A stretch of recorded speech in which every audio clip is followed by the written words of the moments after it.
Satchidananda is the nature of soul. You know, if someone says, okay, so describe who are you? Well, we know we're not the body. We began tonight there. We know we're not our careers. We know we're not the amount of money we make. We know we're not that all of that is just this intersection of time and space. As I said, you know, white American, middle-aged female, okay, that's not who I am. It's where my body has reached this intersection of time and space. So then who are we? Well, we are soul. We are consciousness. The nature of soul has these components. Truth. Right? Consciousness, awareness, bliss. But here's what's important. If you get stuck in the words, you're stuck in the mind.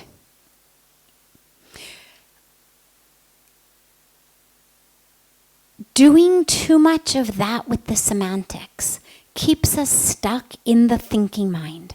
Then I'm thinking truth, consciousness, bliss, truth, consciousness. Well, okay, well, here I am, stuck in my brain. What does that feel like? I wonder what that feels like. And that's actually pulling me out of experience. The mind can think only about things. The mind functions in separation. It can look at a math problem and solve it. It can look at you and say, okay, about this high, about this old, about this weight, wearing this color shirt, this whatever it is. The mind can do that. Subject, object. But soul breaks all that. Breaks all that. When we say there is nothing but soul, well then, it's all that exists. Which means, ironically, untruth, despair, right? When we're looking at infinity, well, it's the darkness as well as the light. If not, you've just put a box around something that's infinite. So you see where you get a little bit stuck? You see where you get a little bit stuck with that? And this is why the path of Jnana Yoga, the path of using wisdom, using knowledge to get to God, it's an incredible path, it's a beautiful path, but this is where it's so difficult, is as we are intellectually trying to understand, we're using the very organ that is keeping us separate. Using our brain, using our mind to think about soul is going to keep us stuck in the mind and not able to connect. And this is where what I would suggest on a personal level, I mean, if you want to delve into the philosophy, sure. Delve into it, read about it, listen to it. But when you're meditating in your practice, make sure that you also have a practice in which it's just going in. Can you experience that state of infinite? The light that includes the darkness, but that, by including the darkness, dispels the darkness. Because the darkness can't actually exist where the light is. So it's not light to the exclusion of darkness. It's not bliss to the exclusion of despair. It's not the, don't come near me with your bad mood because I'm in the middle of my, Satchidananda experience and you're going to blow it for me. Right? That's how most of us are. I'm in the middle of my Satchidananda experience. Get your bad mood away. Or I can't go there. I can't do that because it's going to disturb my peace. I'm so shant. I'm experiencing this beautiful peace. Don't come near me. Don't talk to me. Right? वो तो बहुत हल्की है. That's not the highest goal.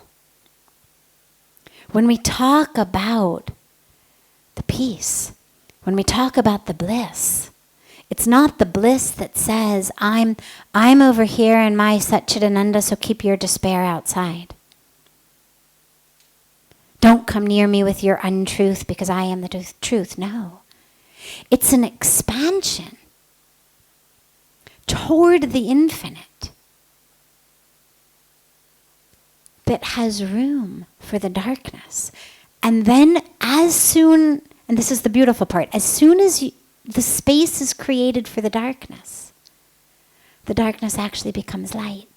Because as the darkness comes in, the light dispels it. It's the bliss that isn't afraid of despair. It's the bliss that's not pushing despair away, that creates the space for the experience of despair. And as that space is created, the experience of bliss in despair becomes possible. But it's not possible if I'm pushing despair away. And this is where in meditation we have to allow ourselves to let go of the intellectual concepts. Because if I'm going in with has to be bliss, has to be light, has to be this, then I'm going to, on my way down, I'm going to be pushing away in my own consciousness that which feels like darkness. And that's not the path. The path is, how can I be so light and so spacious that there's room for it all and it all becomes light. Not pushing anything away. Otherwise it's not infinite. Otherwise it's not consciousness. Otherwise it's just my little spiritual box and this is how I need it in order to stay peaceful. And you people better stay away and I better not have to ever do that or go there or interact with these people because then I don't feel peaceful. That's not where we're going. Okay? So you hold that as the awareness of this is the nature. But as I'm going to experience it, what I'm looking for inside is an experience of expansion, an experience of infinite, an experience of breaking the borders and breaking the boundaries. Because otherwise what you get is this very shallow spirituality that paints over darkness with light rather than actually dispelling it. That paints over despair with bliss without actually dispelling it. And the problem with that is, like any volcano, like anything, it's going to come out. Because I haven't really transformed it. I've just pushed it away or painted over it. And when we're talking about the infinite, Purn, right? Purnamada, Purnamidam. Well, in that Purn is everything, dark and light. Bliss and despair. Life and death. It's all there, or it's not Purn. So we meditate on that.